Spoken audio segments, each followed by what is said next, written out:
Bapa dan Putra dan Roh Kudus.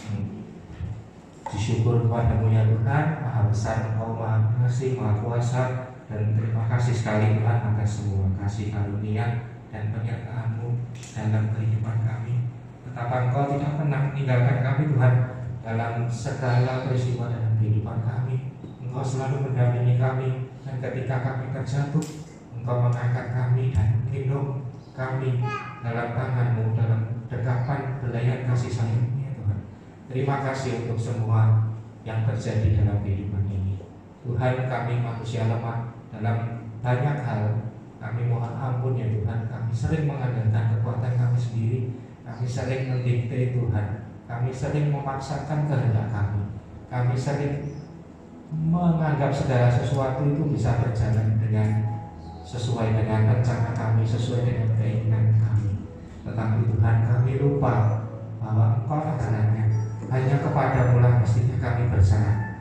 Tuhan, pada malam hari ini kami mau serahkan seluruh beban hidup kami. Kami mau serahkan seluruh kekhawatiran kami. Kami mau serahkan hidup kami ke depan, ke dalam tangan-Mu ya Tuhan.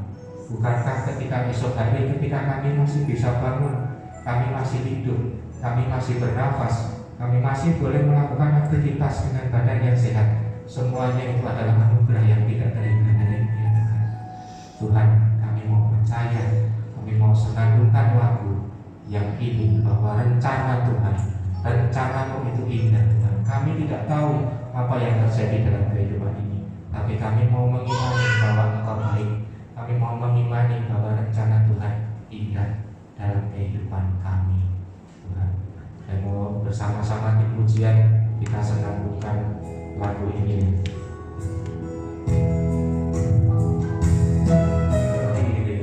Sakitnya kok orang tua dua ini sakitnya berat semua, yang bagi saya tidak masuk jarak. Tuhan maunya apa ini dengan saya? Nah, saya berikutnya Pak. Ya, ini yang tadi prolog ya Bapak Ibu. Tadi prolognya panjang. Jadi ini yang menjadi sharing saya, bahwa ada beberapa poin yang saya highlight dalam sharing saya. Berarti yang pertama itu adalah saya masuk dulu ke pemekatan gitu ya.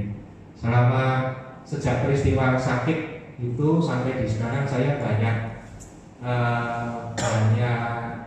berdiam diri untuk refleksi, banyak berdiam diri untuk mengetahui apa yang Tuhan mau terjadi dalam hidup saya gitu ya. Yang pertama saya mau sharing tentang ini kemelekatan saya. Ini yang menjadi lagu-lagu ini yang terkenal di saya, dan tentunya ada banyak lagu ya. Kita sering mengerti jalan Tuhan bagaimana. Ada yang Tuhan bilang jalanku bukan jalanmu, begitu jauh langit dari bumi, dan macam-macam itu memenuhi kebakasannya semua. Kemudian tapi saya percaya bahwa Tuhan itu selalu menolong gitu ya. Bahwa dengan kemudahan-kemudahan yang saya peroleh selama sejak sakit itu mujizat yang luar biasa Bapak Ibu. Jadi untuk menemui si prof itu tuh kalau reguler atau biasa itu butuh waktu 2-3 bulan karena pasiennya banyak. Saya 2 hari ditemuin di hari Minggu dan macam-macam. Kalau itu bukan rencana Tuhan, itu tidak mungkin terjadi. Bahwa saya melihat banyak mujizat yang terjadi, walaupun mujizatnya itu mungkin tidak sesuai dengan kehendak saya, tetapi banyak sekali mujizat yang terjadi, pendampingan dan kasih penyertaan Tuhan itu begitu nyata. Slide. Nah ini karena kemelekatan itu, jadi kita mau cerita tentang kemelekatan, menjadikan seseorang melekat dengan apa yang dicintai. Kemudian slide perumpamaan dengan talenta. Ya, perumpamaan dengan sebelum talenta. Ya ini juga sama. Kalau ada orang-orang tertentu yang melekat dengan harta, jadi mungkin kisah yang cukup terkenal di Injil Matius ya, ketika ada seorang pemuda kaya mau mengikuti Yesus, terus kemudian Yesus bilang jual semua, nanti ikut aku gitu ya. Pemudanya bingung karena banyaklah hartanya. Di perikop yang lain saya tak pamitan dulu, kan ada begitu, saya tak pamitan dulu sama ayah ibu, nanti habis itu saya baru ikut Tuhan. Dan ternyata itu semua yang Tuhan tidak kehendaki gitu ya. Jadi ternyata orang itu begitu melekat, mungkin melekat dengan harta, mungkin melekat dengan itu. Dalam hal ini kemelekatan saya itu adalah dengan orang tua, dengan orang-orang yang saya cintai gitu. Tapi ini pun kemelekatan, dan Tuhan mungkin nggak berkenan terhadap itu. Baik, refleksi saya ya. Kemudian dalam perumpamaan tentang talenta itu juga saya mendapatkan sesuatu yang lain. Jadi ada yang dikasih 5 talenta, kemudian ada yang dikasih 2, ada yang dikasih 1, misalnya gitu. Nah, saya mengambil sudut pandang yang lain dari talenta itu, bahwa apapun yang diberikan Tuhan dalam hidup kita, ketika Tuhan sudah meminta kembali itu kita harusnya nggak gondeli gitu ya. Kita tidak oh ini jangan diminta Tuhan, itu punya saya, tapi ya ini punyamu Tuhan, mau ambil semua silakan, mau dikasih saya silakan gitu. Saya melihat perumpamaan tentang talenta ini bisa jadi seperti ini. Ya saya rasa ini sharing Bapak Ibu mungkin bisa menangkap inti yang lain ya. Nah terus kemudian saya berikutnya Pak. Nah ini juga menguatkan saya bahwa ketika Yesus mau menyeberang ke seberang danau, Yesus bilang ke murid-muridnya, ayo kita ke seberang gitu. Terus di tengah danau ada angin ribut gitu ya. Terus murid-muridnya semua takut dan macam-macam. Tuhan ngomongnya, kenapa kok kamu takut? Orang-orang yang tidak percaya. Nah ini juga menguatkan saya. Kenapa kok saya hanya takut ya? Kenapa kok saya khawatir? Kekhawatiran ini juga menguatkan saya. Burung aja nggak dikasih tidak pernah menabur, tapi dia menikmati gitu ya. Tidak bunga di ladang, tidak pernah dia selalu didandani dan macam-macam. Dan kenapa kamu khawatir tentang hidupmu? Apa yang membuat kekhawatiran itu bisa menambahkan sehasta saja dari hidup? Nah ini menguatkan saya bahwa ternyata apa yang selama ini saya khawatirkan, apa yang selama ini saya pikirkan, apa yang selama ini saya rencanakan, itu tetap tidak bisa melawan yang namanya rencana Tuhan. Makanya dalam sampai pada kesempatan ini, meskipun rencana Tuhan itu bukan rencana saya, meskipun jalan Tuhan itu bukan jalan saya, ya, tapi saya harus belajar percaya, dan saya harus percaya bahwa rencana Tuhan itu pasti yang terbaik untuk kehidupan saya, untuk kehidupan orang tua saya. Nah, supaya ada lebih ilmiah sedikit, ya, dari katekismus gereja Katolik gitu ya. Jadi segala sesuatu yang berkenan kepadanya, berkenan kepada Tuhan itu pasti dilaksanakan oleh Tuhan.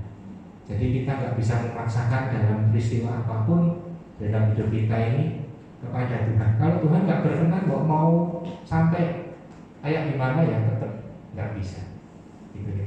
Dan saya percaya statistik bilang 6 bulan sampai 2 tahun. Tapi umur itu punyanya Tuhan. Kita nggak punya umur itu. Bahwa ada yang bisa sembuh, ada. Kalau Tuhan berkenan bisa sembuh. Tapi kalau Tuhan nggak berkenan ya nggak bisa sembuh. Makanya dalam hari-hari ini saya mengimani bahwa kami mesti mengusahakan yang terbaik. Ya, tetapi hasilnya itu bukan punya saya. Hasilnya terserah pada Tuhan. Kalau Tuhan berkenan itu pasti dilaksanakan. Kenapa? Karena Tuhan itu maha perkasa, maha pelindung, yang maha kuat. Tuhan semesta alam, dia maha kuasa, mampu ya. Tuhan itu mampu untuk melakukan apa saja. Tapi syaratnya kalau Tuhan berkenan. Kalau Tuhan tidak berkenan ya saya nggak akan memaksa Tuhan. Begitu. Nah, makanya slide berikutnya juga sama. Dan Tuhan itu berbelas kasih kepada semua orang. Ya. Karena Tuhan itu maha pengasih dan penyayang, dia berbelas kasih kepada semua orang. Kita memelihara kita. Bahkan dalam salah satu keheningan saya pada malam hari ini, saya merasakan kehadiran Tuhan yang luar biasa. Dan tidak bisa, saya awalnya hanya nyanyi Tuhan selalu menolongku gitu ya. Saya selalu menolongku, selalu menjagaku gitu. Awalnya nyanyi.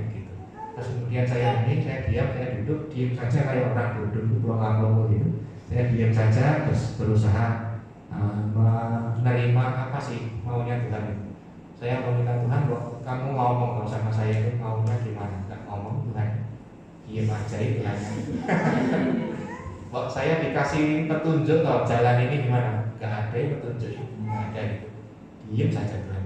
Tapi di dalam keheningan itu saya merasakan kasih Tuhan yang luar biasa, yang bahkan lagu-lagu yang biasa saya nyanyikan yang membuat saya terharu, membuat saya senang itu pada malam hari itu betul-betul dalam keheningan itu tidak ada lagu yang bisa melukiskan betapa belas kasihnya, betapa sayangnya Tuhan itu sama saya. Saya bisa mendapatkan suatu perasaan yang damai sejahtera yang luar biasa. Besok saya tidur. Nah mungkin saya nggak ngerti ini apa namanya, karena mungkin levelnya belum sampai Bapak Ibu sekalian. Tapi apakah ini yang namanya meditasi? Apakah ini karena sudah saking putus asanya? Itu. Tapi pada malam hari itu saya merasakan sungguh tidak ada lagu, tidak ada perkataan saya yang bisa melukiskan betapa damai sejahtera perasaan saya pada malam hari itu. Begitu duduk tenang, diam saja dan rasanya damai sejahtera itu mengalir sampai di bawah itu apa namanya luar biasa tenang dan Tuhan itu luar biasa ya. Tidak bisa dilukiskan dengan kata-kata. Setelah itu saya tidur dan besoknya sudah jadi manusia ya seperti ini lagi.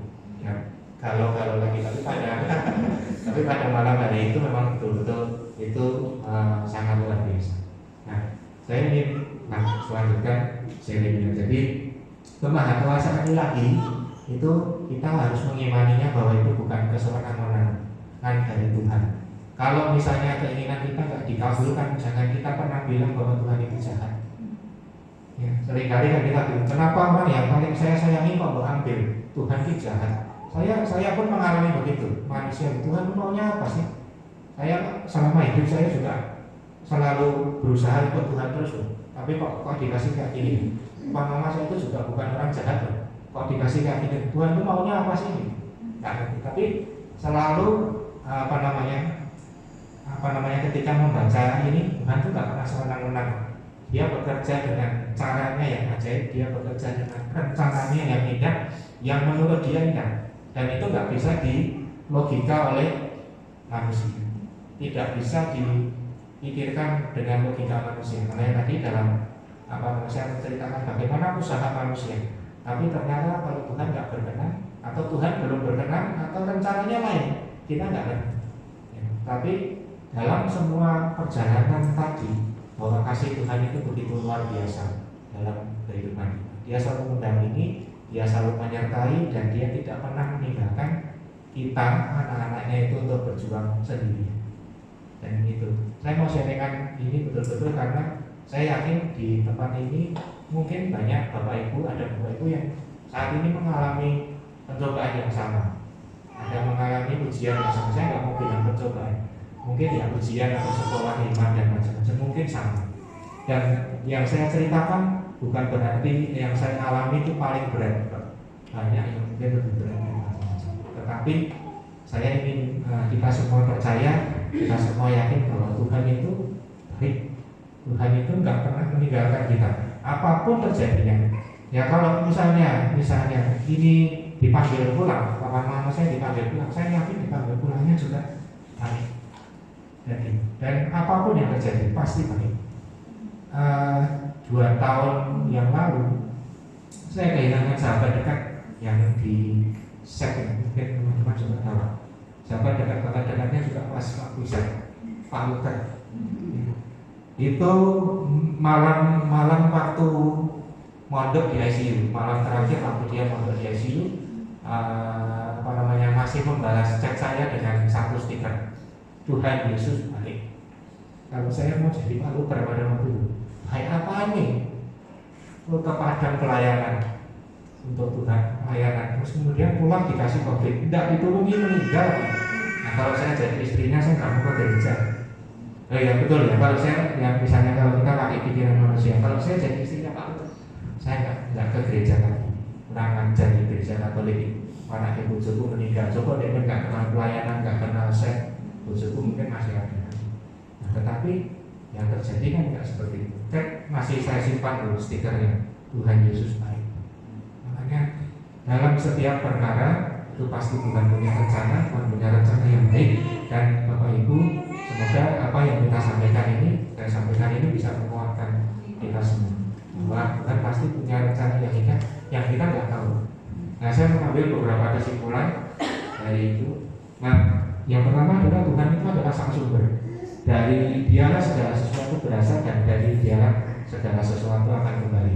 Ya, kita percaya seperti ini. Bahkan kalau kita mencintai orang tua kita seperti melebihi kita mencintai Tuhan, berarti kita yang salah. Orang tua, manusia, apa pasangan dan macam-macam itu kan ciptaan Tuhan juga. Nah, berarti kita harus mengarahkan cintanya kita yang besar itu kepada Tuhan, karena Dialah sang sumber. Kemudian Tuhan Maha Pengasih dan Penyayang, dan semua hidup sampai sekarang ini adalah semua karena belas kasih Tuhan. Dan kita perlu tahu bahwa manusia ini adalah salah satu dari sekian banyak ciptaan Tuhan, karena ada tumbuhan, ada hewan, ada malaikat, ada setan, ada macam-macam semua ciptaan Tuhan. Dan kita ini adalah salah satu dari sekian banyak ciptaan Tuhan.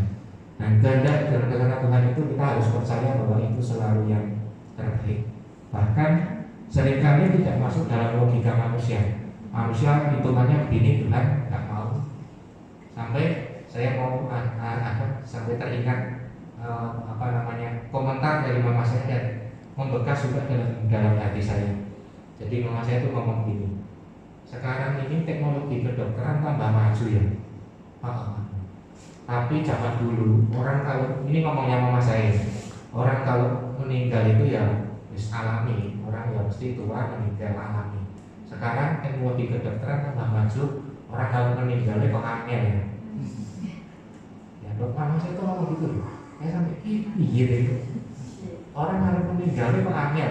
Kedokteran teknologi tambah maju, makin ngerti tentang genetik, makin ngerti tentang gini, dikasih ini. Mau meninggal aja kok susah. Saya mikir begitu mama saya masuk ke kamar, iya benar juga ya, kok nggak ada yang berpikir begitu gitu. Kalau orang dulu saking meninggal ya sudah itu alamiah gitu. Kenapa kok sekarang pusing ya, gitu. Karena kita semakin banyak tahu teknologi kedokteran semakin maju gitu. Jadi itu salah satu dari sekian banyak omongan-omongan yang menurut saya juga ya. Terus kemudian yang terakhir adalah penyertaan Tuhan itu nyata dalam hidup kita. Nah, oleh karenanya jangan khawatir tentang hidup kita, dan serahkanlah kekhawatiran kepada Tuhan, karena Tuhan itu baik. Jadi Bapak Ibu, semoga apa yang saya sampaikan ini bisa memberikan kekuatan bagi kita semua. Bagi saya sendiri dengan menyampaikan ini sudah memberikan kekuatan bagi saya sendiri. Jadi melepaskan beban. Saya percaya bahwa sampai kapanpun Tuhan itu mari kita akhiri di renungan ini dengan kita berdoa bersama ya.